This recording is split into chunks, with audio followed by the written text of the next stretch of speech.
Selamat, mulai hari ini 24 Juli 2025, hutang kalian semua sudah lunas. Dicatat ya, sudah lunas. Ada apa? Kenapa hutang saya bisa lunas? Ini bercanda atau bagaimana? Tidak, saya tidak bercanda. Saya serius dan ini bisa dibuktikan dan sudah ada yang mempraktekannya. Dan ternyata hutangnya benar-benar lunas. Bagaimana caranya dan apa dasarnya?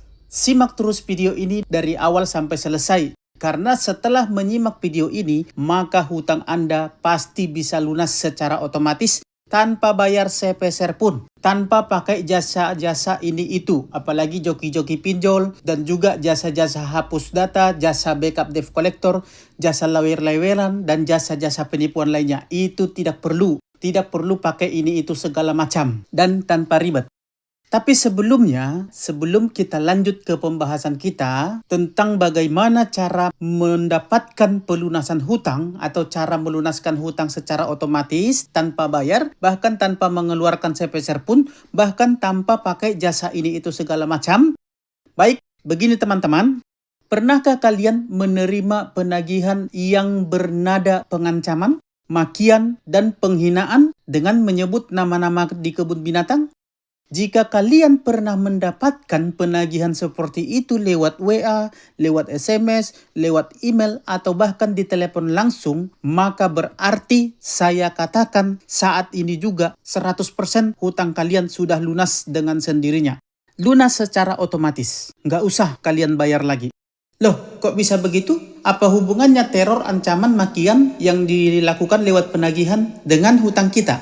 Tentu ada hubungannya, baik secara aturan dan peraturan maupun secara norma dan etika yang berlaku di masyarakat. Bahkan lebih jauh lagi, pengancaman-pengancaman yang dilakukan oleh para debt collector itu sebenarnya bisa dibawa ke jalur hukum. Karena perbuatan tersebut sudah melanggar undang-undang, sudah bisa dilaporkan dengan pasal pengancaman, penghinaan, dan pasal pencemaran nama baik. Nih, coba lihat kalian ya, WA atau SMS email penagihan yang seperti ini. Dengan mengatakan, anak B2, jangan main-main. Perkara hutang, keluarga lu mati nggak wajar. Gua tunggu 15 menit dari sekarang ya anjing. Pikirkan baik-baik data pribadi kau ini. Sebelum terjadi, ku buat viral di TikTok dan di tempat kerja kau, bahkan di media-media sosial lainnya. Gua edit telonjong ya, B2, gua kasih ke semua teman-teman sama keluarga besar lu. Belum ada konfirmasi kepada uang Mi, maka terima risiko dan konsekuensinya. Pesan-pesan seperti ini, bahkan yang lebih parah dari sini, tentu sangat merendahkan martabat kalian sebagai seorang manusia. Dan bagi seorang manusia, pengancaman-pengancaman makian atau teroran seperti ini tentu sangat merendahkan harga diri Anda sebagai seorang warga negara yang dilindungi hukum dan perundang-undangan di negara ini. Dan bagi seorang manusia, harga diri itu jauh melebihi dari apapun yang ada di dunia ini. Apalagi hanya karena hutang-hutang. Jadi oleh karena itu, ketika harga diri kalian direndahkan, maka berarti hutang kalian tidak usah lagi dibayar. Karena kalau kalian masih mau membayar hutang kalian, berarti kalian terima penghinaan itu. Berarti kalian memang mau direndahkan dan dihinakan. Berarti kalian memang mengakui bahwa kalian setara dengan isi kebun binatang sana. Makanya tidak ada satu aturan dan peraturan pun yang memperbolehkan penagihan utang itu dengan cara merendahkan, memaki-maki, perkataan-perkataan kasar, dan lain sebagainya. Dalam ketentuan ataupun peraturan dari OJK nomor 10 tahun 2020 itu sudah diatur bahwa menagih itu harus sesuai dengan ketentuan. Yaitu tidak boleh melakukan penghinaan dan kekerasan verbal maupun fisik, makian, ancaman, teroran, dan kata-kata yang tidak baik yang merendahkan itu tidak boleh sama sekali. Jadi ketika debt collector mengucapkan atau menyampaikan penagihan dengan cara seperti itu, dengan cara menghina, memaki, menyamakan dengan kebun binatang, apalagi sampai merendahkan, maka Anda tidak usah lagi bayar hutangnya sepeser pun. Karena mereka telah melunaskan hutang Anda dengan cara mengirimi pesan penagihan seperti itu yang tidak punya etika. Ya, karena mereka melanggar aturan dan peraturan yang telah ditetapkan oleh OJK dan mereka telah merendahkan diri Anda sebagai manusia, sebagai warga negara yang dilindungi negara. Jadi tidak mungkin Anda masih berkewajiban untuk membayar hutang sementara mereka telah melanggar aturan dan peraturan. Apakah Anda mau mengikuti aturan dan peraturan sementara yang meminta Anda untuk mengikuti aturan dan peraturan tidak ikut aturan dan peraturan tersebut? Jadi dengan cara demikian hutang Anda telah lunas. Telah lunas, nggak usah lagi dipikirkan, nggak usah jadi beban lagi bagi Anda. Karena mereka yang berbuat demikian, maka mereka harus menanggung konsekuensinya akibat dari perbuatan-perbuatan mereka. Jangan sampai Anda sudah direndahkan, Anda sudah dihina, Anda sudah dimaki-maki, disama-samakan dengan kebun binatang, Anda bayar pula hutangnya. Berarti dengan kata lain, Anda setuju bahwa Anda dikata-katain seperti itu, dihinakan, direndahkan, bahkan disamakan dengan kebun binatang sana. Kalau debt kolektornya mengancam akan datang ke rumah, silahkan datang. Katakan seperti itu. Dan WA, SMS, atau emailnya tadi itu Anda simpan maki-makian dari mereka itu. Ketika debt collector datang ke rumah, Anda tunjukkan. Anda katakan, ini saya akan bayar hutangnya, tapi tunjukkan dulu siapa yang mengirim ini ke saya. Karena ini pasti dari kalian. Saya hanya berhutang di kalian. Katakan seperti itu. Biar mereka semuanya dipecat. Nggak usah dibayar lagi hutangnya. Karena kelakuan mereka sendiri yang membuat seperti itu. Mereka sendiri yang tidak punya etika. Mereka sendiri yang melanggar aturan dan peraturan. Mereka sendiri yang mencari masalah dengan Anda. Sementara di sisi lain Anda masih niat untuk bayar. Tapi karena keadaan situasi dan kondisi ekonomi Anda yang sedang susah pada saat ini, masa mereka tidak bisa mengerti sedikit pun? Bukan hanya tidak mengerti, bahkan mereka langsung merendahkan Anda, menyamakan Anda dengan isi kebun binatang. Biarkan tak usah dibayar hutangnya sedikit pun. Biarkan mereka semua dipecat. Dan Anda jangan takut kalau Anda galbay. Tidak akan kenapa-kenapa. Anda tidak akan bisa dipenjara, Anda tidak akan bisa dicelakain. Karena tidak ada undang-undangnya untuk memenjarakan orang yang tidak mampu bayar hutang. Bahkan orang yang tidak mampu bayar hutang itu bisa dibilang dijamin undang-undang. Tapi karena keadaan dan kondisi ekonomi loh. Dan tidak akan berani mereka ngapa-ngapain Anda. Karena mereka dibatasi dengan aturan dan peraturan penagihan dari OJK. Dan kalau mereka berani berbuat sesuatu hal yang di luar dari kewajaran, melanggar hukum, buat keributan, buat kekacauan, apalagi sampai melukai Anda atau sampai mengancam Anda, maka itu bisa dilaporkan ke polisi sebagai perbuatan melawan hukum sesuai dengan pasal dan undang-undangnya. Jadi Anda tidak usah takut.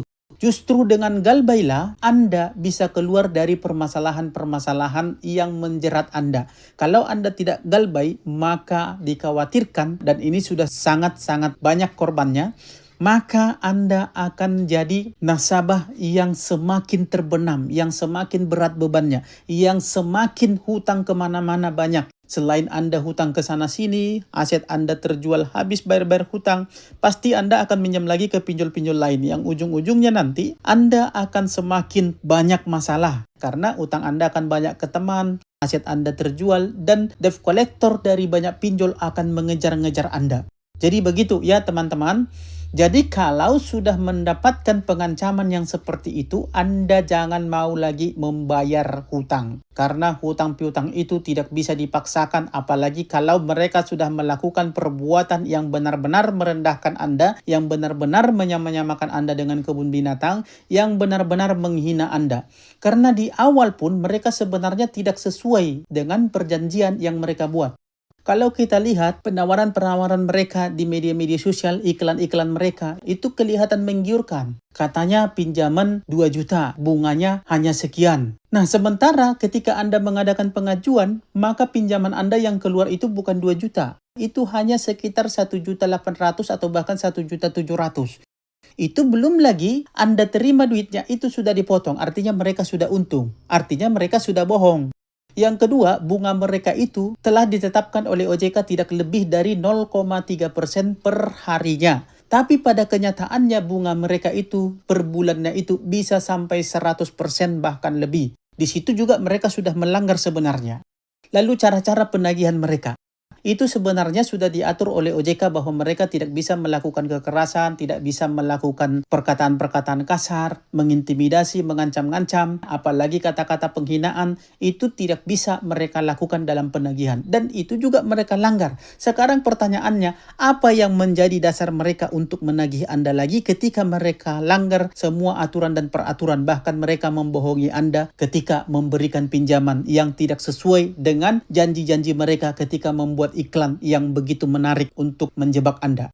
Jadi tidak ada. Jadi kawan-kawan, mulai saat ini, kalau ada debt collector yang melakukan penagihan dengan cara penghinaan, makian, cacian, merendahkan Anda, dengan cara mengintimidasi, mengancam-ancam, maka jangan pernah bayar lagi hutangnya. Biar mereka semua dipecat dan biar pinjol-pinjolnya bangkrut. Dan ingat, Anda tidak akan bisa diapa-apain. Anda tidak akan bisa dilaporkan pidana, Anda tidak akan bisa dicelakain, Anda tidak akan bisa dituntut dengan hukum, dan Anda tidak akan bisa diapa-apain oleh mereka. Dan galbay itu adalah jalan yang sangat menguntungkan bagi Anda. Jangan takut kalau hanya terima ancaman-ancaman hoaks-hoaks seperti yang mereka kirimkan ke Anda. Itu semua bohong. Ingat, Anda bukan satu-satunya orang yang galbay di dunia ini. Sudah banyak, sudah ratusan ribu nasabah dari dulu pinjol ini ada sampai sekarang.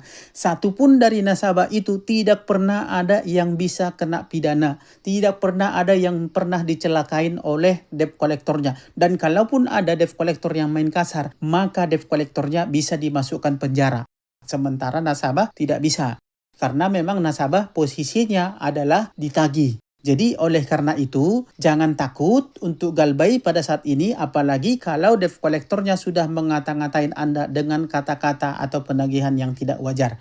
Jadi saran saya kepada teman-teman, jangan takut, jangan pernah stres hanya karena yang beginian. Semangat galbay, tidak usah Anda pikirkan masalah hutang piutang, apalagi penagihan atau teror dari para debt kolektor pinjol. Tidak usah, karena dengan memikirkan itu maka hidup Anda akan jadi berantakan. Masa depan Anda jadi suram, rezeki Anda akan jauh karena Anda tidak akan konsentrasi untuk melakukan pekerjaan Anda, untuk melakukan kegiatan Anda, untuk membangun karir, untuk membangun masa depan Anda. Bahkan Anda bisa jadi emosi tidak terkontrol. Jadi Anda bisa marah-marah kepada anak-anak, kepada istri, kepada tetangga, kepada saudara, kepada semua orang.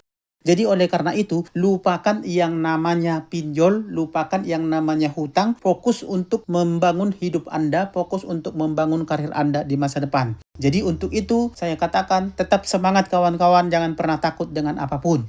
Semoga materi kali ini menjadi booster mental yang kuat bagi Anda supaya Anda bisa menjalani hidup ini dengan baik. Dan bagi kalian yang tidak mampu untuk memulai galbay, silahkan gabung ke grup WA dan Facebook P3N, Persatuan Pemberantas Pinjol Nusantara. Di grup ini kalian akan berkumpul dengan teman-teman kalian dari seluruh wilayah yang ada di Indonesia ini yang sudah galbay di berbagai pinjol yang ada di Indonesia ini. Tentu mereka mau membantu kalian dan kalian saling support, saling mendukung, saling memberikan edukasi satu sama lain di grup ini, bahkan saling berbagi pengalaman, bahkan tips-tips untuk galbay yang benar dan juga yang aman. Jadi bagi yang mau silahkan bergabung lewat link yang sudah saya sematkan di kolom komentar video ini. Oke teman-teman, sampai ketemu di sesi-sesi berikutnya dan akhir kata saya ucapkan salam sahabat.